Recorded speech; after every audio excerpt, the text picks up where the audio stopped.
going to get that going. Welcome, everyone. It's great to see some of your faces. Feel free to turn on your cameras and engage. I'd like to introduce you to our speaker today, Joseph. We are very excited about this series. This is, as I was telling Joseph a few minutes ago, this is another line of our series to get everyone excited about our trip to the Balkans in April, which I'll speak a little bit more about when we're done. But welcome.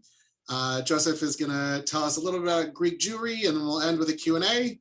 And then I'll let you know about some future travel stuff that we're going on. So I will turn it over to Joseph and enjoy. Hi, good morning, I think, in California, right? Here it's evening. My name is Joseph Vardakis. I will tell you just a few things about myself. In my field, I'm a psychologist with a very big interest, keen interest in history, and particularly Jewish history, and in Greece in particular. And we've been doing these talks for the past, since the onset of the COVID pandemic, with people from all over the world that had the desire to, at least virtually, experience different culture and different Jewish communities. And it's my pleasure to be with you this evening.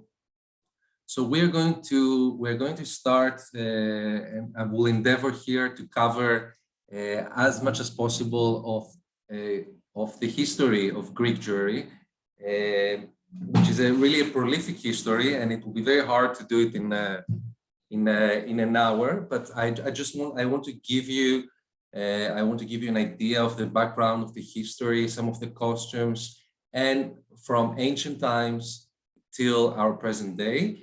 And I will be happy to hear from you questions if there's something pressing, but I think from what I understood, it's mostly in the end, right? So it would be better, I think, to have questions then, but if you can't help yourself, if there's something very specific, something short, I will be more than happy to answer. So let's start. I'll just share. I'm going to share the second. Okay. So when we're talking about Greek Jewry, we are talking about a Jewish presence in the area of what we refer to as modern day Greece. Of course, the borders were very different over the millennia, that date back to the time of the Second Temple BCE. So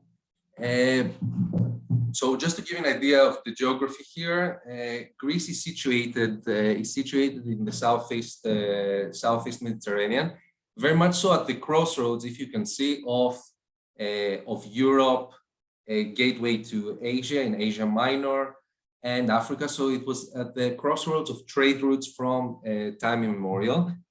And that plays a key role in understanding also the development of the Jewish communities.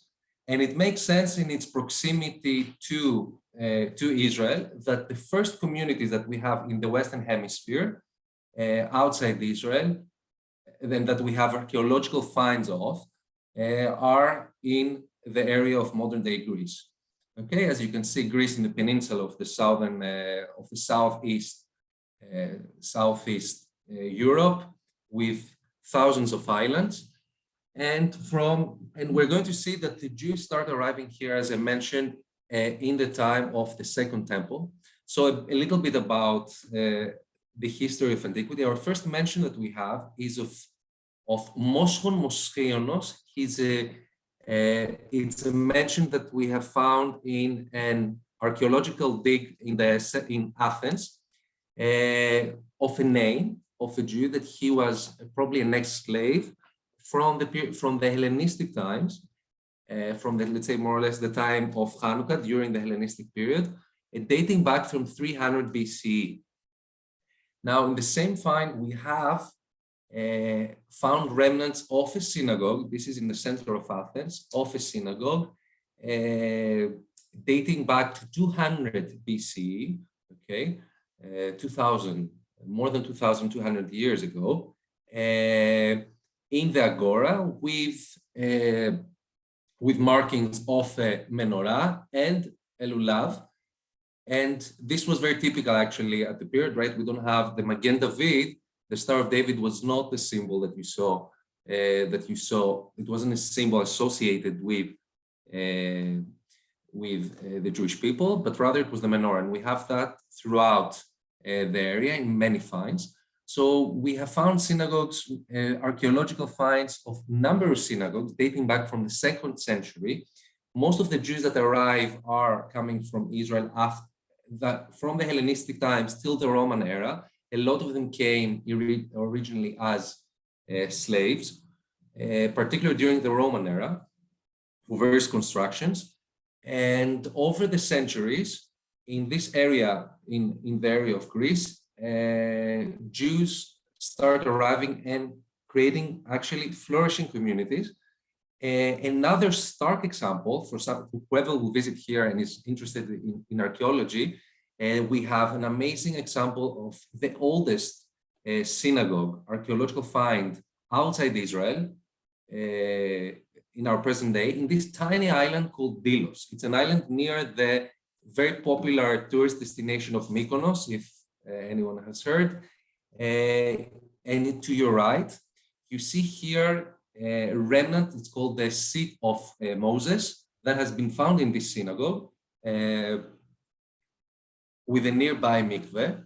And actually, I would like to show you a little bit in 360 degrees to show you a little bit about the synagogue, so that we get a feel of this, the oldest synagogue archaeological find outside Israel. So I'm going to share for a second this amazing site, which is called Synagogues 360. I'm going to send the link. They're amazing views here. So this is the island, okay? And this is in the middle of the Aegean. We have this amazing find. Okay, and I want to give you, let's zoom in a little bit. You see here in the synagogue, these are the synagogue walls. We notice here that picture that I told you of the seat of Moses. A fascinating find in the sunny Aegean Sea overlooking the sea. Okay, and it shows you really, it exemplifies really the history in that ancient presence. So moving on, from the time of the Hellenistic period, we basically have Jewish communities that form that are neither Sephardi or Ashkenazi, and these communities are Hellenized Jews, the Greek-speaking Jews that settle in the area of the Eastern Mediterranean, including Greece. They speak Greek as a first language. Their liturgy is in Hebrew and in Greek, increasingly. And they dominate the area. These communities dominate. They are the Jewish communities that will be in the area of Greece till the 1500s. And these Jews are called, the Greek-speaking Jews are coined the Romaniote Jews. Okay, from the word Rome, the continuation of the Roman. Romios was a synonym to Greek, and it has to do with the Roman era. And these communities here, we see some pictures of traditional costume of Romaniote Jews, and we're going to talk about a little bit about their communities. So the Romaniote Jews, as said, they speak Yevanic, which is a Greek Jewish dialect, and they were in Greece from that period. Here you have an artifact, a unique artifact that has been found, scripture, which is in Hebrew, but I could actually read it in its Greek. So this was very typical of liturgy, of poetry, And they had some very unique costumes, which were not Sephardi or Ashkenazi. They're very actually similar to Jews from Italy. They have similar traditions. Their ark scrolls, the Sifrei Torah, are made actually out of wood, engraved wood, usually with gold leaves, very typical, and they would stand their scrolls, as opposed to the Ashkenazi and the European Sephardi communities that we have the Sefer Torah, which is it's covered by cloth. These communities which dominated the area were mostly situated in an area called in a city called Yanina, up to the period of the Second World War, the period of the Holocaust, and with the communities mainly in the south of Greece. And these communities, we're going to talk about them further. This is one of the central synagogues today. This is one of the two last surviving synagogues of this Romaniote Jewry that was wiped out during the Holocaust. Another synagogue that we have, the second synagogue that is Romaniote today in the world, is actually in New York, in Manhattan, which had basically Jews that immigrated from those areas in the start of the 20th century. Very unique community, but we'll have to, and they were basically throughout the area of Greece and modern day Turkey and Cyprus, there were presence of Romaniote Jews. Now, another amazing community is in Crete. This is a picture of a Romaniote Jewish family in the beautiful island of Crete in the start of the last century. Now, what happens from the 1500s is, and a bit before that, the area of Greece becomes basically a heaven from religious persecution from all over Europe for persecuted Jews. Already from 1300s, we have immigrations from southern France and from Hungary and Austria, which were Ashkenazi Jews that immigrate to Greece, in particular to the city of Thessaloniki or Salonika, which we will talk about, which is really the epicenter of Greek Jewry and of its history. And this was continued, the constant migrations of Jewish refugees over the centuries, culminated in the 1500s. In 1492, of course, we have the decree of the expulsion of the Jews of Spain, and 5 years later from Portugal, and the start of the Inquisition. And we have about 250,000 Jews that immigrate to the area, particularly of the Mediterranean, mostly in the area that had been just conquered by the Ottoman Empire. The ever-expanding Ottoman Empire that invite the Jews, see it as an opportunity for the Jews who were coming from Spain. And remember Spain, the Jews, the sophistication of their culture and their connections. They were very, very, the most important community in the diaspora at the time. So about 40% of the Jews that are expelled from Spain and Portugal arrived to the Eastern Mediterranean, and particularly to the area of modern-day Greece and Turkey. But they spread, of course, to other areas, such as North Africa, Holland, the New World. The first Jews that arrived to the United States, of course, were also from Spanish-speaking. And here we have a huge shift, demographic shift, and a cultural shift in the Jewish community. And from a Greek-speaking community, you have this mass influx of Spanish-speaking Jews that feel that they're more, that culturally they feel superior, and just the sheer numbers, they basically completely overtake demographically those communities. And by the start of by the 1600s, the vast majority of the Jewish communities are already Sephardi, Spanish-speaking communities. you still had Romaniote communities, but there were a few in between, particularly in the city of Yanina that we just saw.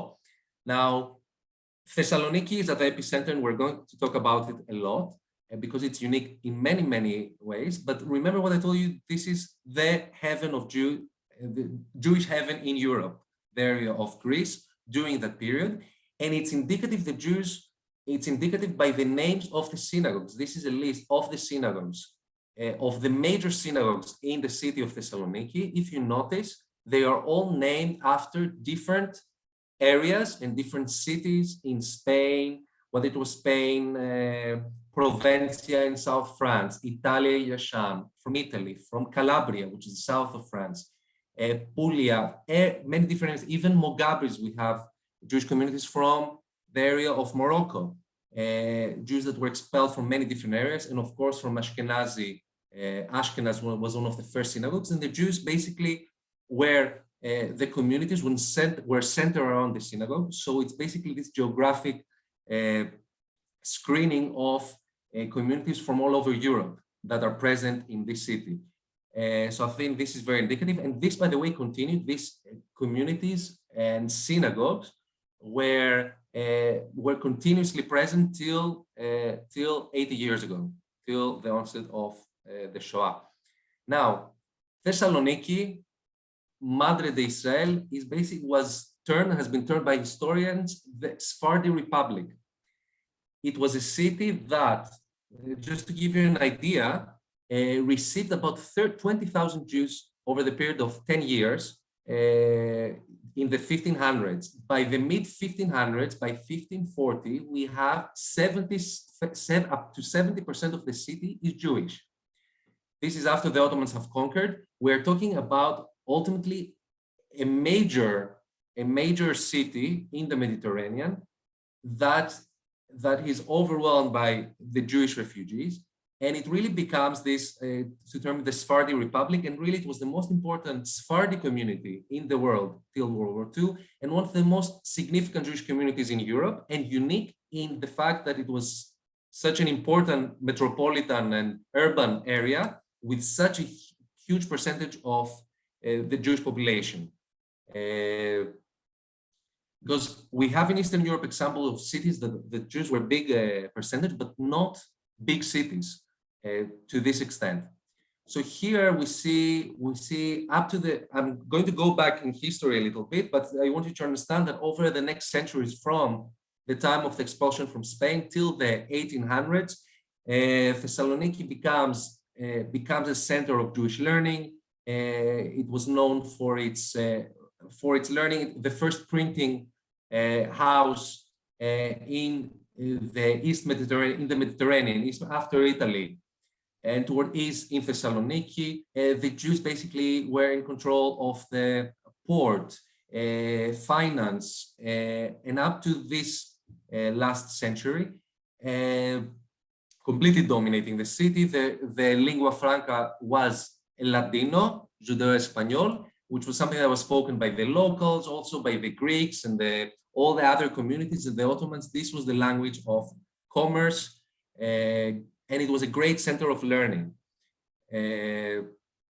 So moving on to the 19th century, okay, our past and the 20th century, Salonika was still seen, I'm giving you quotes here by Ben-Gurion, for example, said the Jewish labor city, the only one in the world. Ben-Gurion comes to Thessaloniki to actually see how could a city function and a state function where a Jewish labor city. So this was something very unique to Thessaloniki.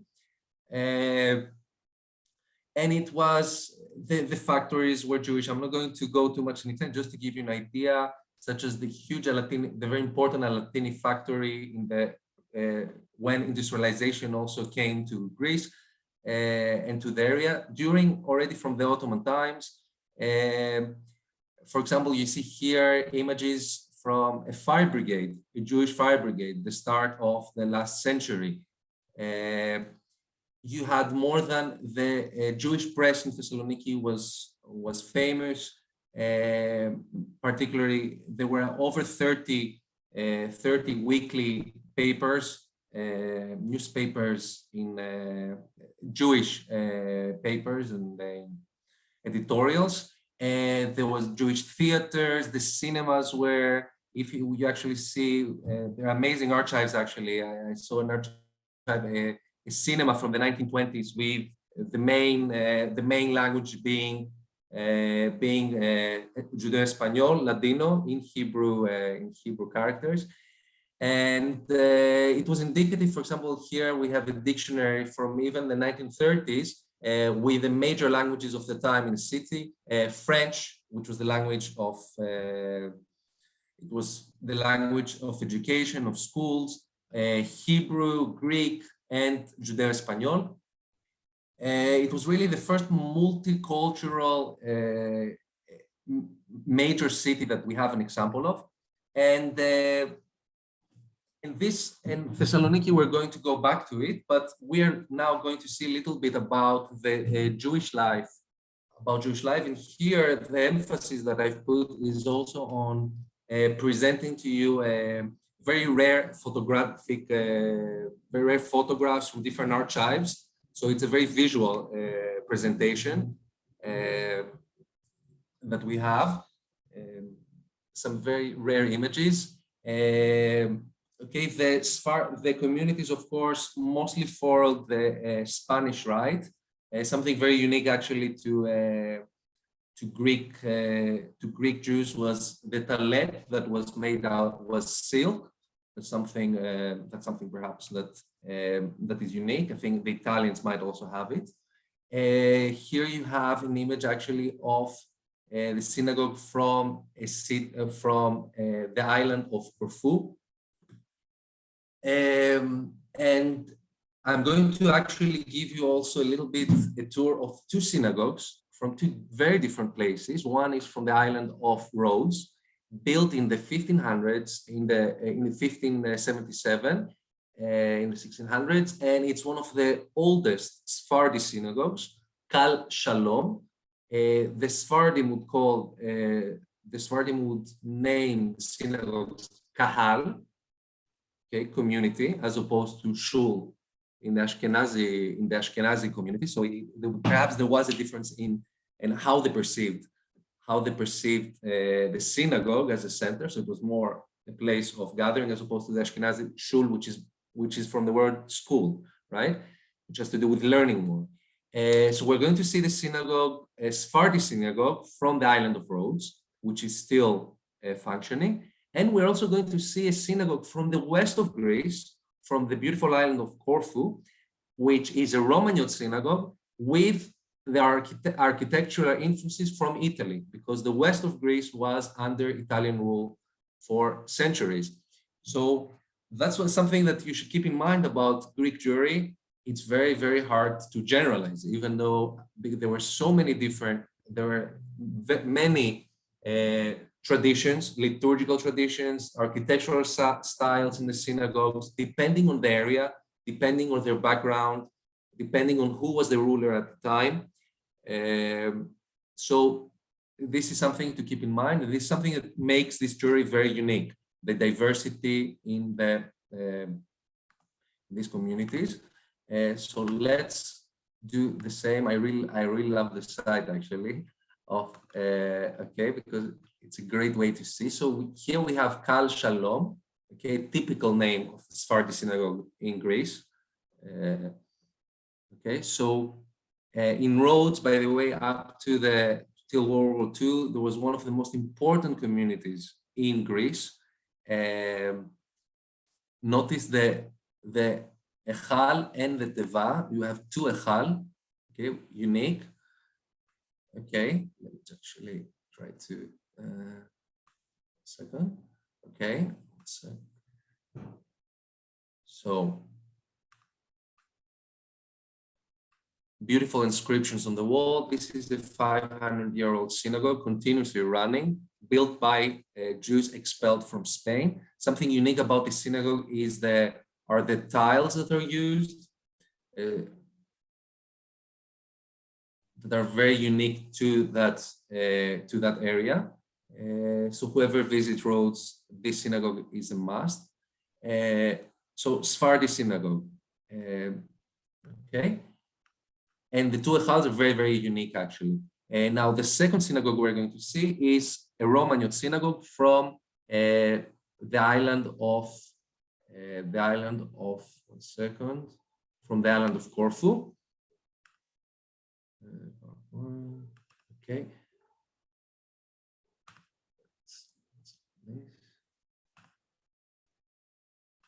Okay, so the second, the Greek synagogue, the Greek synagogue, as it was named, in Italian. So okay, it shows you a bit that, okay, is this beautiful synagogue. And something unique for you to pay attention architecturally, the Romaniote synagogues, the Echal and the Teva were on opposite sides. So you have the Teva opposite the Echal, and the congregants would actually be in the middle. Okay, only something that we see in Romaniote synagogues. Okay, and this synagogue, of course, it's one of the few surviving synagogues in the island of Corfu, a community that was completely eradicated in the war. And this is the beautiful Echal, which you see here, the Italian Renaissance influence. A beautiful synagogue.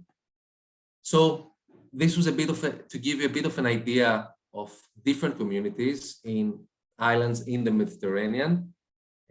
So let's see a little about the Jewish life. Something that was beloved by Greek Jews, we see here images, was Purim, and we know from various communities that had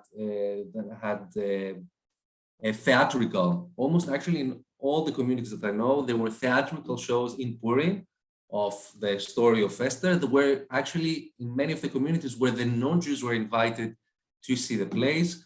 This here we have from the famous community of Larissa, which was a big Sephardi community in central Greece. The costumes were very elaborate. So this is from Purim, and let's also see here. Here we have a ketubah from the island of Rhodes, from the island of Corfu, sorry. And to your left, we have a picture of a wedding in a synagogue, an Italian synagogue, in Thessaloniki in the start of last century, okay, where the weddings would take place in the synagogue, of course. So we're also going to experience a little bit about the music. So as I told you, Greece in cultural crossroads from ancient times, so influences from the West, from the Balkans, from the Near East. The Jews, of course, brought with them the unique Spanish dialect and sounds from the peninsula of Spain.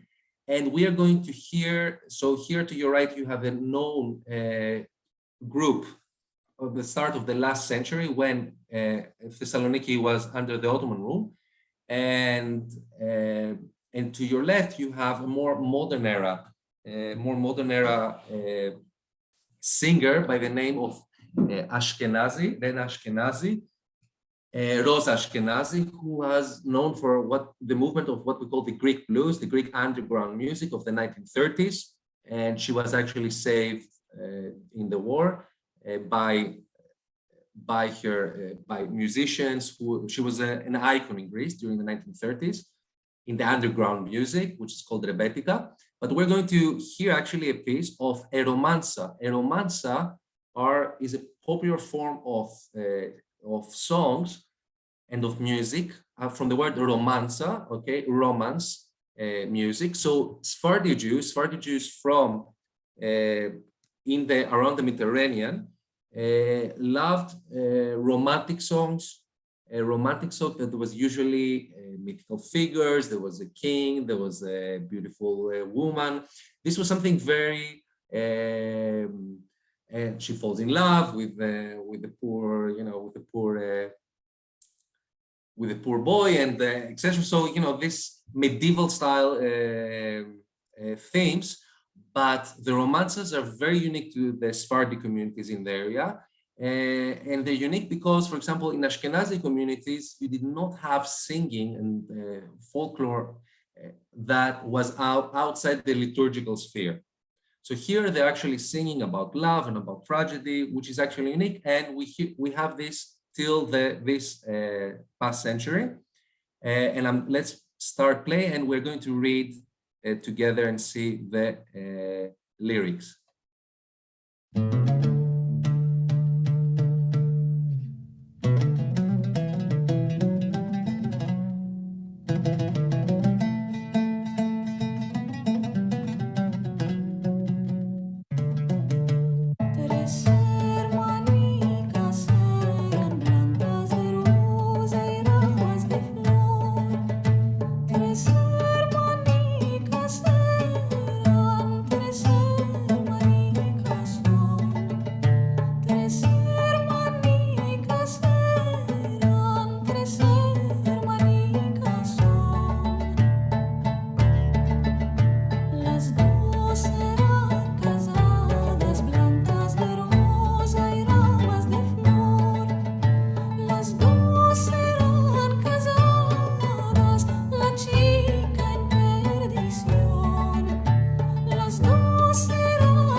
I will send you also the links after.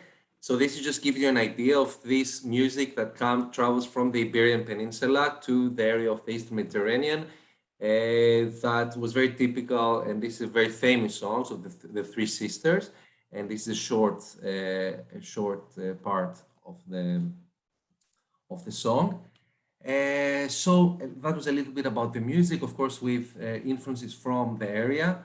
And a little bit about the traditional dresses and attire. So we'll see a lot of rare footage and images here. And these are traditional costumes that developed during the period of the Ottoman era. So some have influences from Spain. We will see with Sephardi Jews. You have influences from the local communities and also from the Ottoman context. Okay, this is going to change radically in the start of the last century. So here we have an image, a typical image of a Romaniote girl from the famous community, the Romaniote community in the north of Greece.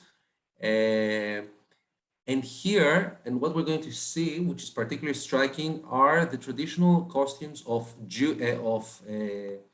Jewesses from Thessaloniki.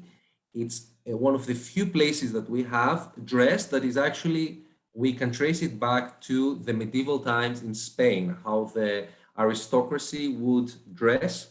So that, as opposed to other communities, inspired communities, that they adopted a lot of the local and Ottoman attire, in Thessaloniki, they really keep the attire from the Spanish nobility of the 15th and 1600s with some variations.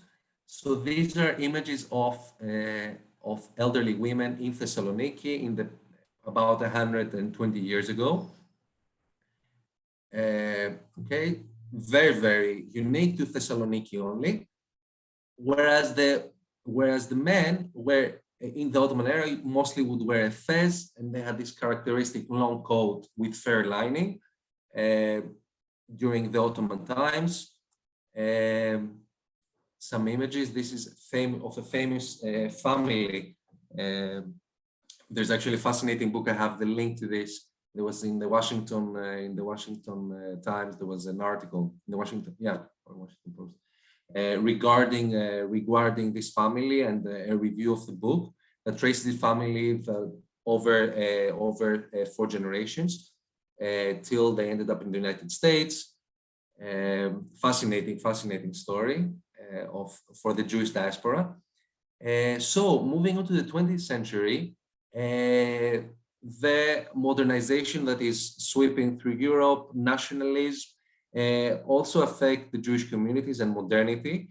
And by the start of the 20th century, we have a shift in attire. And just to give you a bit of a trace, we'll trace it through the dress. Greece gains independence, the first country in the area of the Balkans to gain independence from the Ottoman rule. Gradually, over 100 years, are basically in constant wars with the Ottoman Empire to take the areas that make modern Greece. And the Jews are basically caught in the middle of this. And of course, the change in attire reflects also the change and the shift from Greece being part of the Ottoman Empire and also to being a European nation state. And this affects the Jews. And of course, the change in education, Jews become more secularized, the education system shifts, so modernity has a big effect on attire, amongst many things. So this is a typical picture of a very known family, the Levi family, a Romaniote family from this is the start about 120 years ago, the start of the last century, from again Yanina, the famous Romaniote community. So you see a shift. Here I want to show you a fascinating picture actually. If you can notice, there is, let's zoom in, you have, I know the resolution is not the best, you have an affluent Jewish community in Thessaloniki in the start of last century. The mother is still dressed with the traditional attire that we saw, okay, which was hundreds of years, whereas the rest of the family has already adopted Western European attire. Okay, so moving on from the collapse of the Ottoman Empire and Greece becoming a nation, independent nation, and the Jews being caught in it, we have this turbulent period from the start of last century till the 1930s, where the Jewish community, being caught in the middle of the collapse of the Ottoman Empire and the new state, have to find their bearing. Okay, the shifts, as we saw from this type of image to the 1930s, another Salonican family, completely westernized attire, and the Jews basically are. The Jews have to redefine themselves as a minority religious group, from a minority religious group to part of this new nation, okay, of Greece. And this, in some places, it went smoother. In some other places, it was more turbulent. Romaniote areas in general, embraced the Greek independence more, and they were Greek-speaking, so it was more natural for them. But communities such as Thessaloniki, who were hegemonic basically and in control of this very central city, when the Greeks brought Thessaloniki into Greek hands, there was a period of adjustment which didn't go always smoothly. And here's an image of actually fire that was the famous fire of Thessaloniki. This is in 1912, which happened during the Shabbat, and it burned the center of the Jewish community. That, in combination with the shift into being part of a Greek state, a nation state, where you have to have loyalty to a specific a national identity, where Greek has to be the official language, where no longer can you have Saturday as the day of rest, which was the official day of rest for this really central port city. And by law, the Jews had to abide by this, with Sunday being, for example, the day of rest, and for everyone needing to speak Greek and learning Greek. So all these shifts, including this Great Fire, leave the community weakened.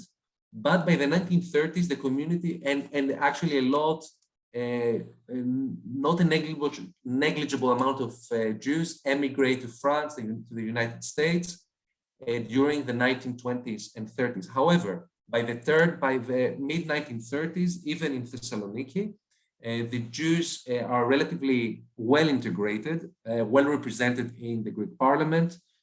By the 1930s, most Jews already identify as Greek Jews by this state. And we see this typically by the time that we reach World War II. In World War II, and we're shifting now to this chapter, about 15% of Greek Jews fight in the Greek army against the invading Axis powers, a huge number. This is a picture of the famous Cohen battalion that was made. The majority of the soldiers were Greek. So this identity has really shaped of being a Greek Jew. And we have a famous example that personifies this, exemplifies this, is the highest ranking military officer, Jewish military officer in Europe that we had, Colonel Mordechai Fezis. I know personally his family, and his granddaughter is a friend of mine. He was the first officer to fall fighting the Italians. We're going to talk shortly about what happened during the Axis invasion. And he was basically, he was decorated, he's a hero. There's an amazing story. He basically refused to step down from his horse, leading his soldiers to battle. And we have the story of his last moments. He was hit by a plane shell, Italian plane shell in 1940, when the Greeks basically fight back against the Axis powers, and specifically the Italians.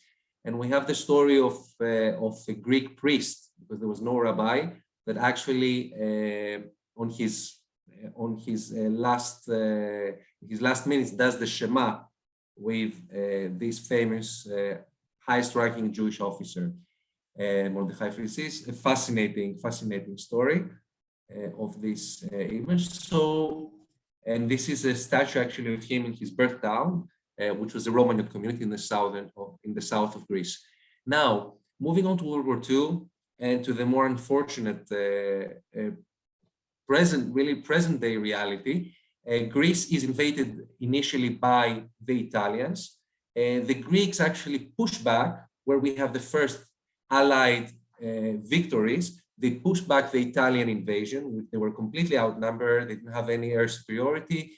Huge heroic resistance, and the Germans and Hitler basically have to come to the aid of Italy.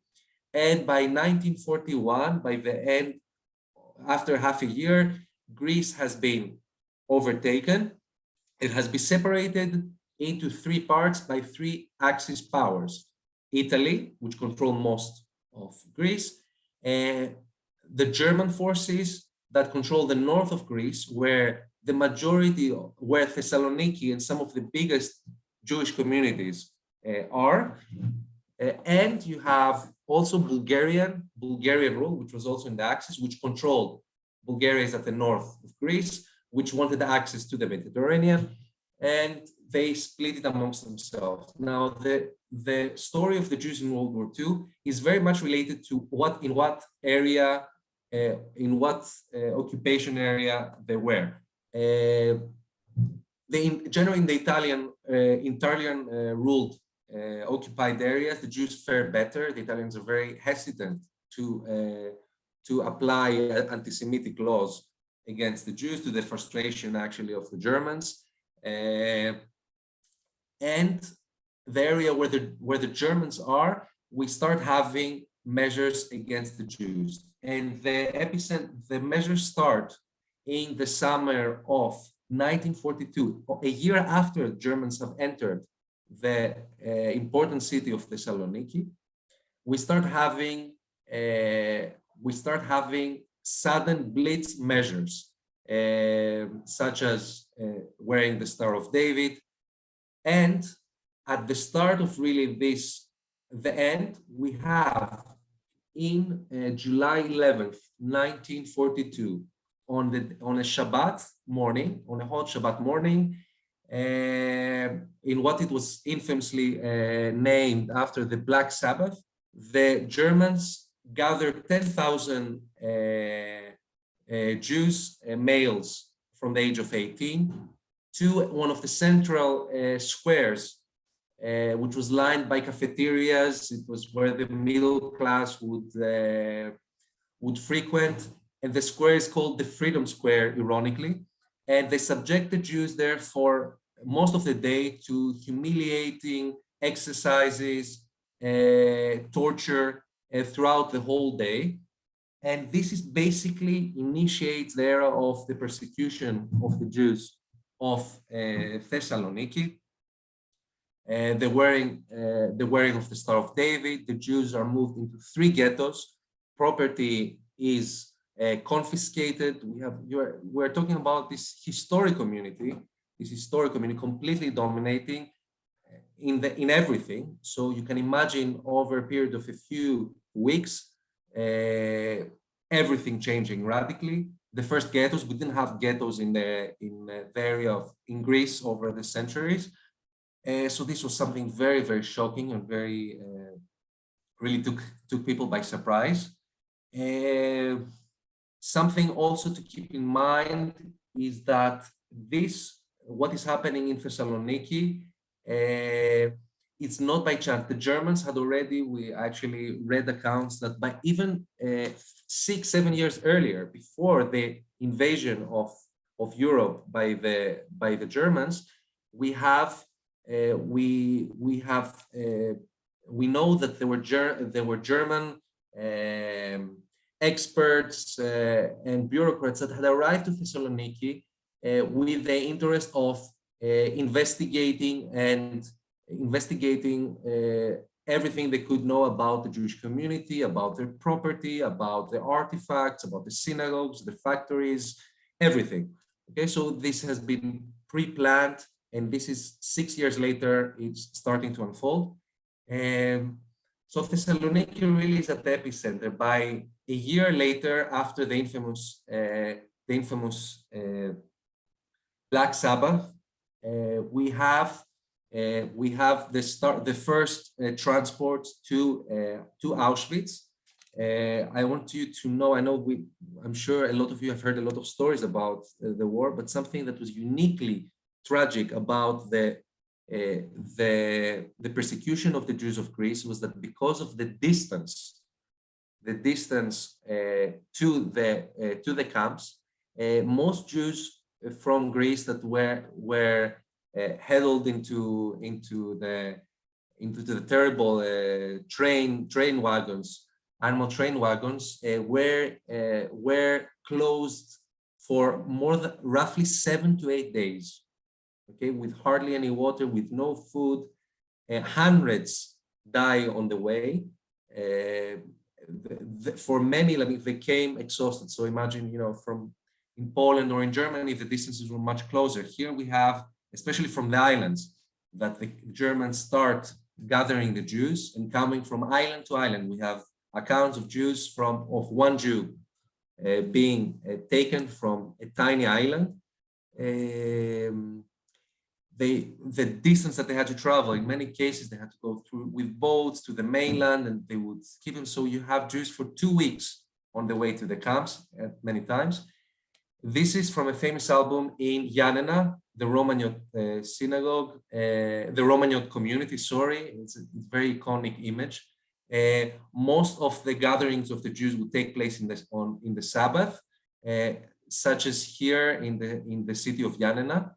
where the Jews were given half an hour on Shabbat morning, in a cold Shabbat morning of 1944, to gather all the belongings. Something else that if we're talking about this chapter of the epilogue of the history of the Jews, is the story of the cemetery of the necropolis of Thessaloniki, the biggest Jewish cemetery in the world, up to 1943, which numbered more than 500,000 graves, dating back up to 2,000 years, and we have layers and layers, and we know that there were even more, which was at the heart of the city, and Thessaloniki had been expanding. The Jews, of course, for religious reasons, were against moving the cemetery. Here you have an image of the new Aristotelian University that has been built next to the cemetery, okay? And basically, when the Germans start with the persecution, the local authorities find the golden opportunity. We finally are able to deal with the problem of the Jewish cemetery that is right in the middle of this expanding city. So the collaboration with the Germans, who are more than happy to comply, causes a unique story of a complete destruction of a cemetery, something that the Germans were not doing in other places. We have very few accounts of destructions of cemeteries, and definitely not in this scale. And this is a before and after, okay? This takes place before the Jews leave for the camps. In 1942, we're going to see some images here from the very rare archives. This is a picture of a rabbi in local attire on top of the gravestones in 42. Can you imagine the psychological, the trauma of people basically seeing the graves of their beloved ones and the destruction of this cemetery, which was their history, okay, while they're still there. This is a picture actually of a pool that the Germans create for their own use, lined with Jewish tombstones in the outskirts of the city.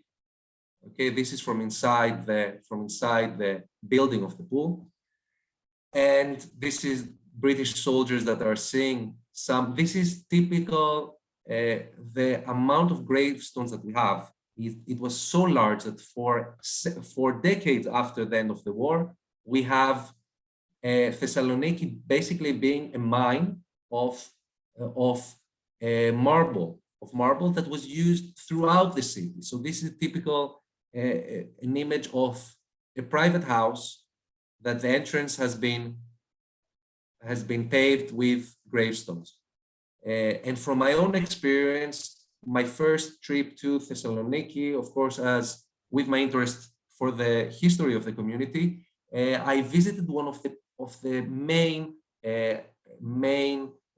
attractions of the city, which is this beautiful Byzantine church from the 9th century. There were tourists from all over the world, and I enter, and something drew me to this backyard behind I cross the church and I go to this yard behind the church. And I knew that there were gravestones that you could still see. We're talking here about 2016 when I visited.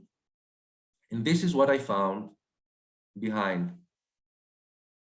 Okay.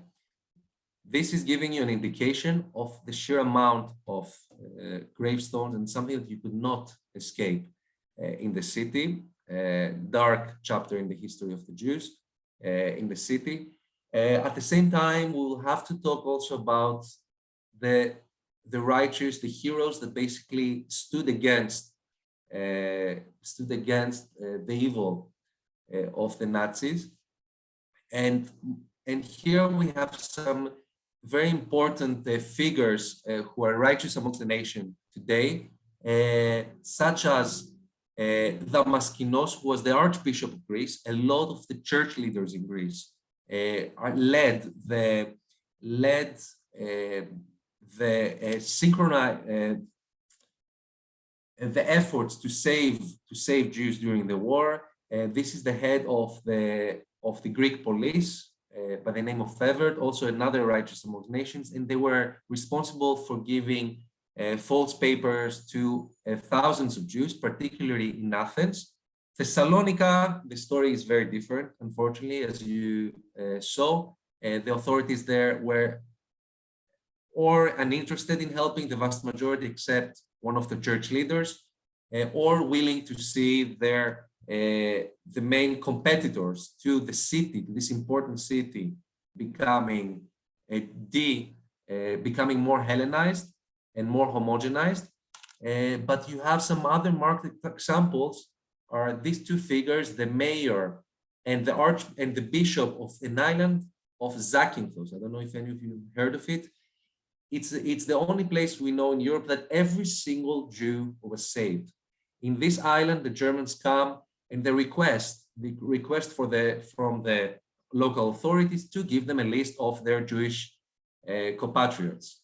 And the head of the mayor of the island and the bishop basically send them back this telegraph with only two names in the list, their names. And every single Jew of that island, roughly about 375 Jews, it was a small community, were hidden in this island. And this island has been, it's so etched in the memory of the Jewish people that after World War II, the island had a huge earthquake.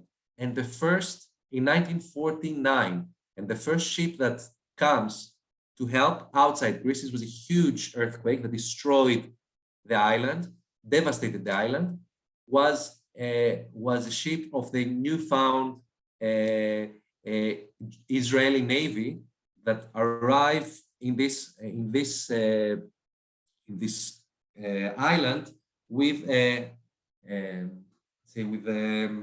saying this, that we are coming here as gratitude for what you did to our fellow Jews during the war.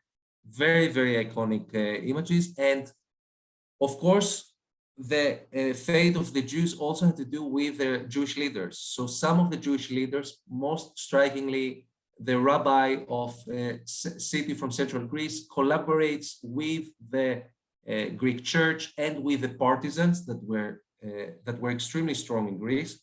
And they save this image of a Jew who was part of the partisans. About 9,000 Jews are saved by the partisans, because Greece also is a very mountainous country.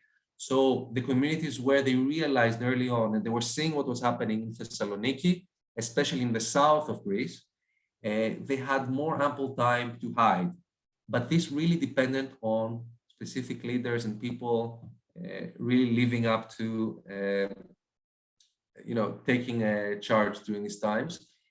So these are images of families that were saved. This to your left, it's a family that was saved in Zakynthos, in this island I told you about, the whole family that was saved, which was so rare during the war. And this is from a family that was beautiful. I've read the story of the autobiography of the girl that is in the picture to your right, that was saved by a Christian family in Athens. And so you have these examples also. But the story, as we'll see, of overall of the numbers is really harrowing. Just one last thing about the Greek Jewish resistance in the concentration camps. That's something that perhaps some might have not heard of. But the only revolt that we have in the concentration camps is by a group of Sonderkommando. Sonderkommando were the people that were the prisoners in the camps that were responsible for the crematoria and running the crematoria. And about 50% of them were Greek veterans, Greek Jewish veterans. And by the end of the war, they're seeing what has happened. They're realizing there's no hope. And they stage the only mutiny that we know and revolt that results in the destruction of one of the crematoria in 1944. 400 Greek Jewish veterans with some also Polish Jewish Jewish inmates. Do this, all of them died. This is another amazing figure that you should know. His name was Salam Aruch.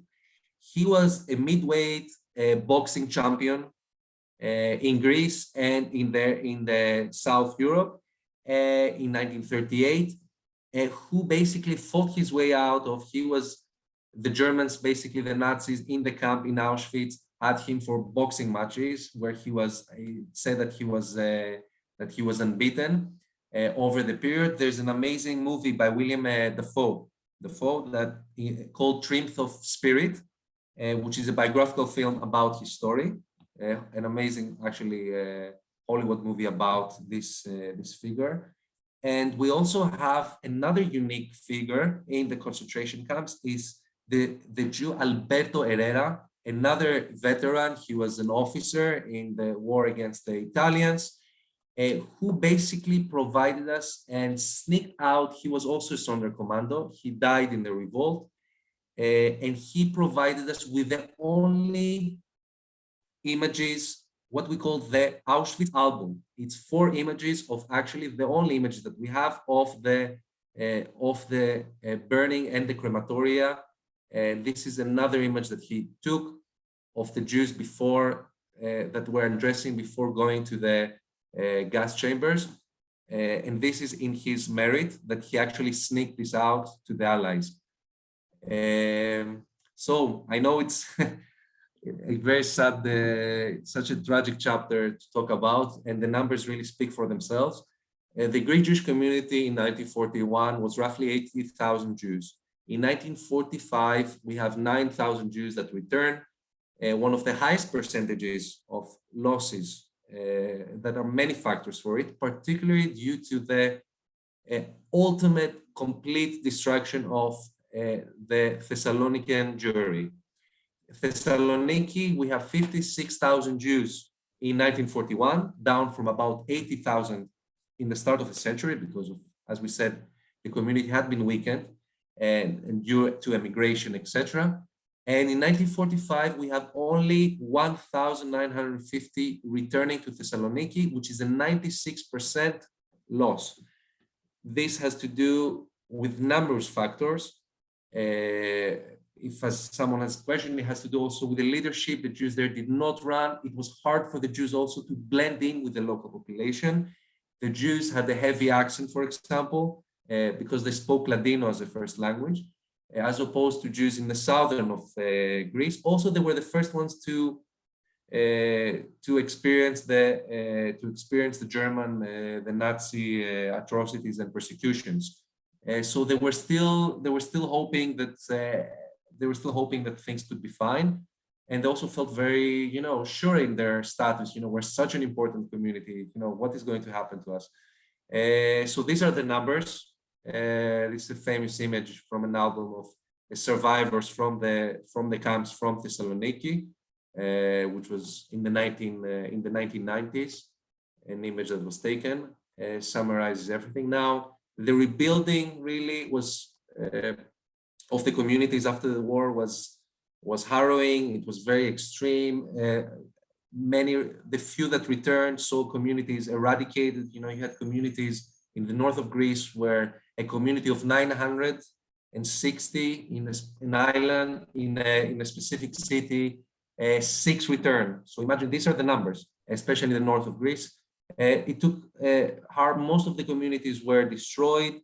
And what we start seeing is from the survivors, we start seeing, these are fascinating images actually of mass weddings after the return from the camps.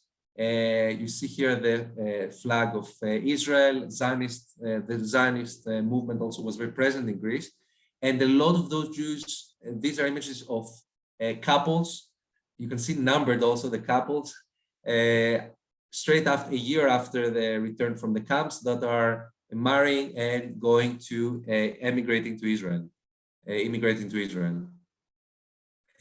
So this is another image of these mass weddings. Could be also because of the need to, to feel safety, people were alone, you know, their families are gone. So this is really amazing images. This is an image of the synagogue of Athens with its famous rabbi that collaborated with the partisans. And in Athens, really, most of the Jews were saved because of that. This is one of the first services after the war. They built the schools in Athens, in Thessaloniki. And really today, the vast majority of the Jews, we have roughly 5,000 to 6,000 Jews in the whole of Greece. The vast majority live around Athens, about 3,000. We have a small community of less than 1,000 in Thessaloniki, and smaller communities such as in Yanina, the center of Romaniote Jewry, you have less than 60 Jews today. Back from 3,000 Jews in Yanina before the war. So Athens, this is their images from the Athens synagogue, the epicenter of Jewish life in Greece. And also we have in Thessaloniki today a community.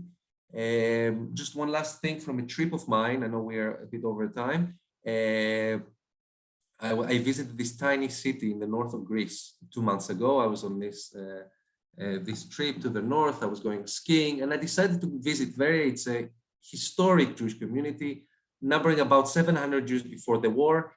And I walked into this neighborhood. It was the Jewish neighborhood.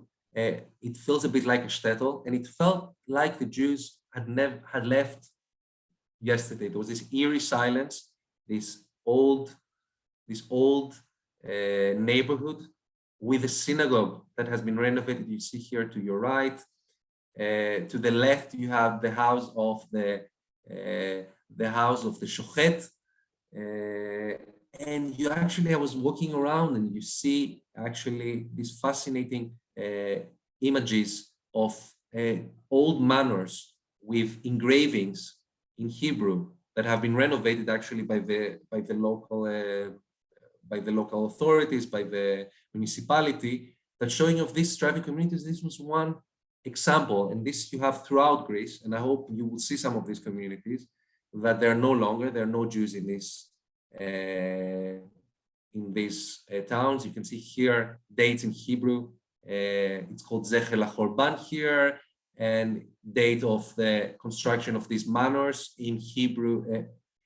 Actually, if I can zoom in for you, that you can see, it's actually okay. You can actually see the Hebrew wording and the date of construction. This is the reality. This is the reality throughout Greece of communities that are standing empty, but there are more and more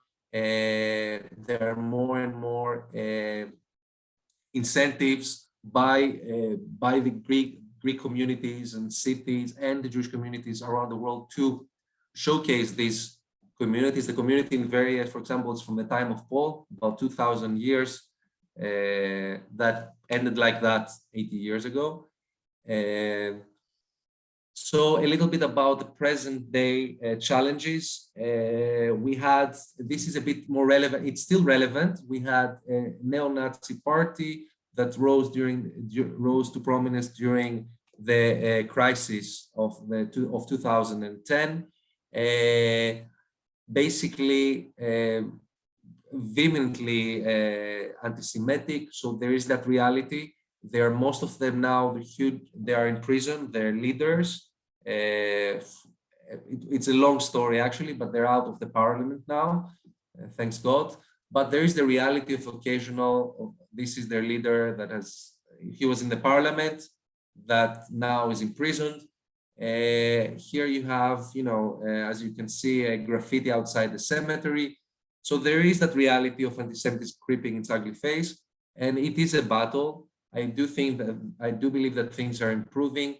Two shining examples are here to your right, for example, the mayor of this major city of Yanina that we talked so much about, of the Romaniote synagogue. He's the first Jewish mayor of Greece in history. His name is Eliasaf, Moshe Eliasaf, and he's a prominent scientist, and he was elected a few years back to the city, and the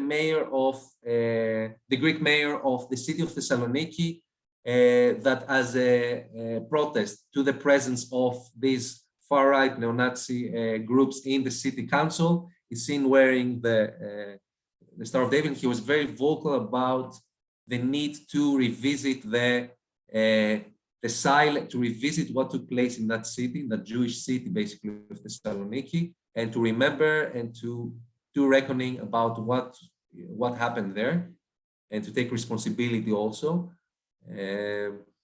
And this is a little bit here. We have the monument to the monument in Athens to the Holocaust, different directions with different communities engraved the broken Magen David. And you're right, we also see the new Holocaust Center that will be opened soon in Thessaloniki. So this was roughly about, this was in short about the community. I hope it was interesting, and I would love to hear from you. I'm here for questions, so feel free.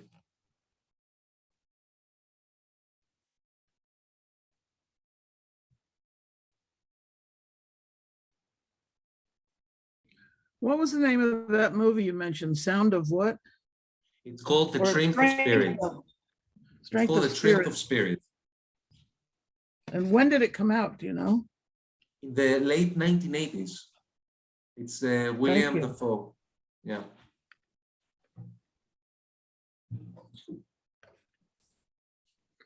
Thank you very much. Your talk was wonderful.